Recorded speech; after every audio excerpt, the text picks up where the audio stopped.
Everyone, today I'll discuss about collision in two dimensions. So first of all, I'll explain about elastic collision in two dimensions. So we can see here in this diagram we have two objects. First have mass m1 and its velocity is the u1, and second one object have mass m2 and its velocity is the u2, initial velocities. And here initial velocity of first one object is greater than initial velocity of the second object. So u1 is greater than u2. मतलब यहाँ पे initial velocity इसका ज़्यादा है इससे, तो after some time क्या होगा, एक कोलाइड करेगा, मतलब कोलिजन होगा. तो यहाँ पे एक चीज़ और ध्यान देने की बात है कि ये ऑब्जेक्ट देखो और इस ऑब्जेक्ट को देखो, ये थोड़ा सा इससे डाउन है, मतलब कुछ इस तरीके से इसका लाइन यदि यहाँ सेंटर से देखें तो कुछ इस तरीके से जा रहा है स्ट्रेट लाइन में, और ये ऑब्जेक्ट को देखें तो कुछ इस तरीके से जा रहा है. डायरेक्शन दोनों का सेम है, both the object are parallel, एक तरीके से इस तरीके से बोल सकते हैं हम लोग, और दोनों का जो डायरेक्शन है सेम है. बट कंडीशन क्या है कि टकराने के बाद दोनों का डायरेक्शन जो है सो डिफरेंट हो जाने वाला है. मतलब यहाँ पे एक्स और वाई एक्सिस में हमको यहाँ पे मिलने वाला है कोलिजन के बाद. ठीक है, तो यहाँ पे देखो कंडीशन कि कुछ किस तरीके से कोलाइड कर रहा है, कुछ इस तरीके से ये गया पहला, यहाँ पे ऑब्जेक्ट देखो ये दूसरा कुछ इस तरीके से कोलाइड करेगा, तो दोनों को सेंटर से मिला, मान लो इस तरीके से स्ट्राइक करा, दोनों का सेंटर से मिला तो कुछ इस तरीके से एक ऑब्जेक्ट इधर मूव कर जाएगा, मतलब m2 जो है इधर मूव कर जाएगा और m1 जो है सो कुछ इधर मूव कर जाएगा, और दोनों के बीच जो एंगल बनेगा, इसका एंगल कितना बन रहा है θ1 और इसके बीच में एंगल कितना बन रहा है θ2. यदि इसको हम लोग इस लाइन से मिलाएं तो कुछ इस तरीके से यहाँ पे एंगल बन रहा है θ1 एंड θ2. बट कंडीशन यहाँ पे ये है कि हम लोग जो इलास्टिक कोलिजन के बारे में जानते हैं, इलास्टिक कोलिजन में क्या होता है, कंजर्वेशन ऑफ मोमेंटम, मतलब लीनियर मोमेंटम कंजर्व होता है, लीनियर मोमेंटम कंजर्व्ड, और साथ ही साथ लीनियर काइनेटिक एनर्जी भी हमारा क्या होता है, कंजर्व होता है. बट ये तो लीनियर मोशन है नहीं, बट हमको लीनियर मोशन के लिए क्या करना पड़ेगा, यदि हमको ये लीनियर मोशन में नहीं है तो लीनियर मोशन में आपको लाना है. कैसे लाएंगे, हम लोग इसका कंपोनेंट ले लेंगे और इसका भी कंपोनेंट ले लेंगे. देखो कंपोनेंट लेने के बाद क्या लिख सकते हैं इसको, यदि तुम कंपोनेंट इसका लेते हो तो देख सकते हो यहाँ पे कंपोनेंट लेंगे हम लोग इस डायरेक्शन में, तो इसका v1 का लेंगे तो क्या होगा, ये एक्स एक्सिस के लिए होगा यहाँ पे v1 के लिए, तो v1 के लिए क्या मिलेगा, θ1 एंगल है और ये v1 है, तो यहाँ पे मिल जाएगा v1 cos θ1, this one v1 cos θ1, और इसका y एक्सिस में जो कंपोनेंट मिलेगा वो मिलेगा v1 sin θ1, ये कंपोनेंट मिल जाएगा. उसी तरीके से ये θ2 एंगल के लिए इसका v2 का कंपोनेंट देखेंगे तो v2 का कंपोनेंट मिलेगा v2 इसी डायरेक्शन में मिलेगा, तो v2 cos θ2 मिलेगा, और इसका इधर मिलेगा ये कंपोनेंट, तो इधर क्या मिल जाएगा, v2 sin θ2, कुछ इस तरीके से. तो यहाँ पे देख रहे हैं कि टू डायमेंशन में कुछ इस तरीके से एंगल θ1 θ2 पे मूव करने से हमारा जो लीनियर कंपोनेंट से कुछ इस तरीके से मिल गया, v1 cos θ1 और v2 cos θ2, इसके लिए v2 के लिए ये मिला और v1 के लिए ये मिल गया. और यदि y कंपोनेंट में देखें तो v1 sin θ1 और v2 sin θ2, मतलब यहाँ पे क्या है, टू डायमेंशन है, तो दोनों साइड हमको यहाँ पे देखना पड़ेगा. तो y एक्सिस में भी हमको वेलोसिटी मिल रहा है और x एक्सिस में मिल रहा है, बिकॉज ये बीचों बीच जा रहे हैं, तो हम लोग वेक्टर के अकॉर्डिंग देखेंगे तो हमको दोनों डायरेक्शन में मिल रहा है. तो according to conservation of linear momentum यहाँ पे हम लोग इक्वेशन को लिख सकते हैं. किस तरीके से लिख सकते हैं, तो देखो हम यदि यहाँ पे कंजर्वेशन ऑफ लीनियर मोमेंटम लगाएंगे तो सबसे पहले इनिशियल देखना होता है कि sum of initial momentum is equal to sum of final momentum, we know already. So first of all will write here, हम लोग फर्स्ट पॉइंट यहाँ पे लिखेंगे conservation of, according to conservation of, इस तरीके से लिख सकते हो कि according to conservation of linear momentum, linear momentum. तो लीनियर मोमेंटम का जो तरीका है उसके अकॉर्डिंग यहाँ पे फॉर्मूला को लिख दो, तो उसके अकॉर्डिंग हम लिख सकते हैं यहाँ पे, ये स्टार्टिंग में देखो, स्टार्टिंग में क्या है, m1u1 प्लस m2u2 होगा, तो इनिशियल के लिए हमारा हो जाएगा m1u1 plus m2u2 is equals to, final के लिए क्या करोगे, तो फाइनल के लिए हमारा देखो ये वाला टर्म है ना, तो फाइनल के लिए मास में तो कोई चेंजेस नहीं आ रहा है, तो मास तो वही रहेगा, वेलोसिटी में सिर्फ चेंज है, तो m1 और v1 के लिए क्या है, v1 cos θ1, ये चीज़ है. ठीक है, और प्लस नेक्स्ट क्या है, m2 v2 cos θ2, ये चीज़ है. इस तरीके से दोनों को इसलिए ऐड कर दी क्योंकि दोनों का वेलोसिटी सेम डायरेक्शन में है. ठीक है, और एक कंडीशन यहाँ पे है कि किस एक्सिस के लिए इसको हम लोग कैलकुलेट किए हैं, linear conservation of linear momentum की है, बट कौन सा एक्सिस के लिए, तो यहाँ पे लिखेंगे conservation of linear momentum for x axis, for x axis, तो एक्स एक्सिस के लिए इतना मिल गया। अब सेकंड फिर कंजर्वेशन ऑफ लीनियर मोमेंटम आपको यहाँ पे कैलकुलेट करना पड़ेगा। तो सेकंड में हमको निकालना पड़ेगा conservation of linear momentum for Y axis, momentum for Y axis. तो इसके लिए देखो क्या रिजल्ट आता है।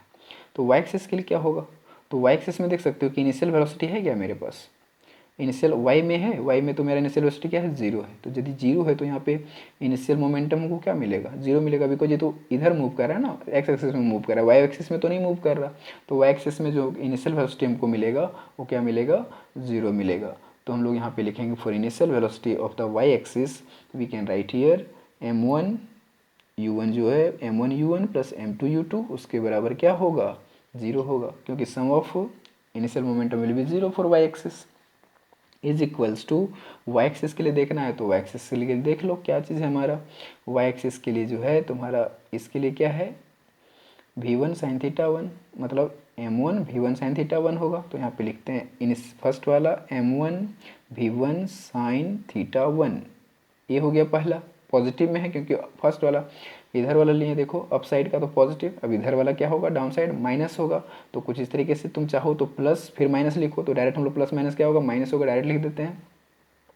तो क्या हो जाएगा m2 v2 cos sorry sine theta 2, ये चीज़ ठीक है। तो हमको यहाँ से एक इक्वेशन ये वाला मिल गया, जिसमें इक्वेशन नंबर 1, ये मिल गया इक्वेशन नंबर 2, दो इक्वेशन हमको यहाँ से मिल गया। मतलब तुमको एक्स एक्सिस के लिए कैलकुलेट करने के लिए बोला जाए तो वहाँ से कुछ इस तरीके से कैलकुलेट कर सकते हो, वाई एक्सिस के लिए कैलकुलेट करना पड़े तो कुछ इस तरीके से कर सकते हो, ठीक है। अब नेक्स्ट आता है हमारा काइनेटिक एनर्जी भी तो कंजर्व्ड है, तो काइनेटिक एनर्जी के लिए कौन सा इक्वेशन को यूज करें। तो काइनेटिक एनर्जी के लिए आपका जो इक्वेशन यहाँ पे यूज होगा that one equation will be third one, we can write here third one, kinetic energy is also conserved. So यहाँ पे लिखेंगे conservation of kinetic energy, conservation of kinetic energy, kinetic energy.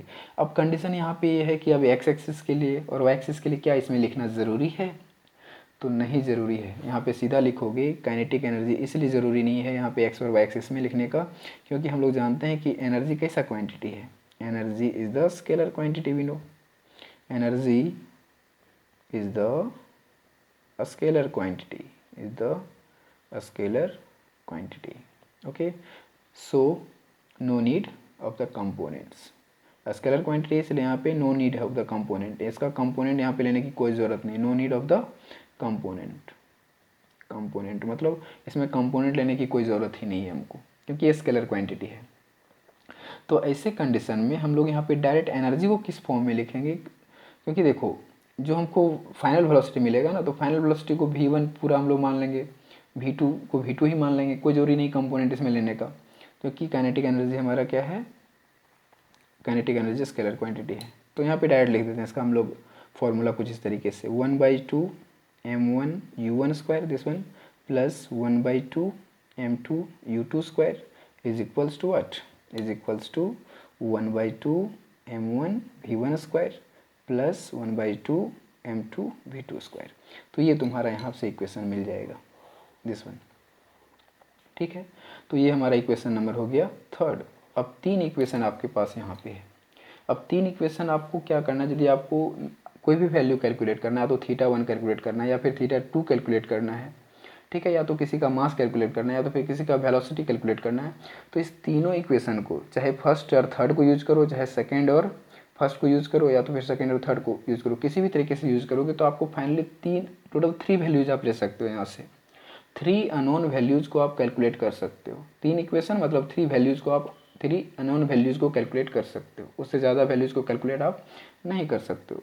मतलब सभी values दिया रहेगा, तीन value को यदि एब्सेंट किया जाए तो तब तीन वैल्यूज आप निकाल सकते हो। यदि चार वैल्यू को एब्सेंट करेगा तो आपको कैलकुलेट करना मुश्किल होगा, नहीं कैलकुलेट कर सकते हो। तो थ्री इक्वेशन से थ्री वैल्यूज को आप इजीली कैलकुलेट कर सकते हो। तो इस तरीके से हम लोग यहाँ पे इस इक्वेशन को यूज़ करके कुछ इस तरीके से कैलकुलेट कर सकते हैं। तो ये हमारा पूरा इलास्टिक कोलिजन का सारा इक्वेशन कंप्लीट हुआ। यहाँ से तुम वेलोसिटी कैलकुलेट कर सकते हो, इक्वेशन वन और इक्वेशन थर्ड को ले सकते हो, या फिर इक्वेशन 2 और इक्वेशन थर्ड को लेकर के तुम यहाँ से वेलोसिटी कैलकुलेट कर सकते हो। ओके, तो ये चीज़ हमारा ये आ गया। अब कंडीशन आता है इन इलास्टिक के लिए। तो इन इलास्टिक के लिए क्या होगा, इनएलास्टिक कोलिजन, तुम सेकंड यहाँ पे डाल सकते हो इनएलास्टिक कोलिजन 2 डायमेंशन के लिए ना, inelastic collision for 2 dimension, inelastic collision for 2D 2 dimension. यहाँ तो हम लोग जो पढ़े ये भी 2D के लिए है, किसके लिए है, इलास्टिक कोलिजन फॉर 2D। तो इसमें भी देखो कंडीशन क्या है, इनएलास्टिक में क्या कंजर्व नहीं होता है हमारा, काइनेटिक एनर्जी कंजर्व नहीं होता है, तो उसमें क्या करना है, इक्वेशन तो यही दोनों लिखाएगा, ये डायग्राम उसके लिए भी सेम होगा, इनएलास्टिक के लिए भी डायग्राम अपना सेम होने वाला है कुछ इसी तरीके से, ठीक है। और उसमें कंडीशन ये होगा कि ये जो फर्स्ट इक्वेशन तो वही लिखाएगा इनइलास्टिक में, ये सेकंड इक्वेशन भी लिखाएगा, बट ये इक्वेशन नहीं लिखाएगा, कंजर्वेशन ऑफ काइनेटिक एनर्जी हमारा वहाँ पे नहीं लिखाएगा, तो ये इक्वेशन को गायब कर देना इनइलास्टिक के लिए, तो ये हमारा दोनों इक्वेशन वहाँ पे यूज़ हो जाएगा। अब कंडीशन आता है, चलो ये तो समझ गए आपकी, ये दो इक्वेशन को मतलब यहाँ से इस जगह से यहाँ तक आप कॉपी कर दो, इस जगह तक एनर्जी से पहले तक कॉपी कर दो, इनइलास्टिक के लिए हो गया। अब कंडीशन आता है तुम्हारा परफेक्टली इनइलास्टिक, परफेक्टली इनइलास्टिक। तो इसमें तो कंडीशन आप जानते हो कि इसमें क्या होता है, condition perfectly inelastic collision for 2D। इसमें यदि मैं बात करूँ तो इसका 2D पॉसिबल ही नहीं है। 2D इसलिए पॉसिबल नहीं है क्योंकि देखो एक ऑब्जेक्ट यहाँ पे है, ऑब्जेक्ट यहाँ पे, दोनों मूव कर रहा है, तो हम जानते हैं कि टकराने के बाद दोनों को साथ में ही मूव करना है, दोनों को साथ में ही मूव करना है, तो दोनों जिधर भी मूव करेगा एक पर्टिकुलर डायरेक्शन में ही मूव करेगा। तो इससे क्या है ना कि हमको यहाँ से जो भी रिलेशन हम लोग ऑलरेडी पहले पढ़ चुके हैं इनइलास्टिक कोलिजन के लिए, वही कंडीशन यहाँ पे रहेगा। मतलब क्या रहेगा, वो वाला v इज इक्वल्स टू जो हम लोग ऑलरेडी पढ़ चुके थे इसके पहले, वो था हमारा कुछ ये था v is equals to m1u1 divided by m1 plus m2, ये चीज़ कंडीशन था, क्योंकि ये तो रेस्ट में होता है ना, ये तो रेस्ट में होता है, तो इधर से थ्रो किए इसमें जाके इसके अंदर चिपक गया, तो जो भी हो उसके साथ वेलोसिटी जो है हमारा भी वेलोसिटी कुछ इस तरीके से मिल जाता है। तो इन इलास्टिक 2D के लिए हमारा ये चीज़ आएगा, 2D इसमें पॉसिबल ही नहीं है, सो इन परफेक्टली इन इलास्टिक के लिए हम लोग को इसी को यूज़ करना है, ठीक है। बट यदि थोड़ा बहुत भी उसमें इलास्टिसिटी हुआ, थोड़ा बहुत भी इलास्टिसिटी रहा, परफेक्टली इन इलास्टिक छोड़ के यदि थोड़ा बहुत भी इलास्टिसिटी उसमें रहा, इन इलास्टिक उसको बोलते हैं, तो उसके लिए हम लोग तो पहले कंडीशन बता दी कि ए इक्वेशन और ए इक्वेशन को यूज करके आप कैलकुलेट कर सकते हो वेलोसिटीज वगैरह। ओके, तो यहाँ पे 2D में हमारा दोनों के लिए इक्वेशन सेम हो रहा है, सिर्फ इन इलास्टिक के लिए कंजर्वेशन ऑफ एनर्जी को सिर्फ नहीं रखना है, बाकी तो एज इट इज है ना। और परफेक्टली के लिए आप समझ चुके हो कि परफेक्टली के लिए जो ऑलरेडी 1D में पढ़े हैं वही हमारा 2D के लिए भी एप्लीकेबल होगा। Okay, so this is all about of the collision for 2 dimension. So thank you for watching.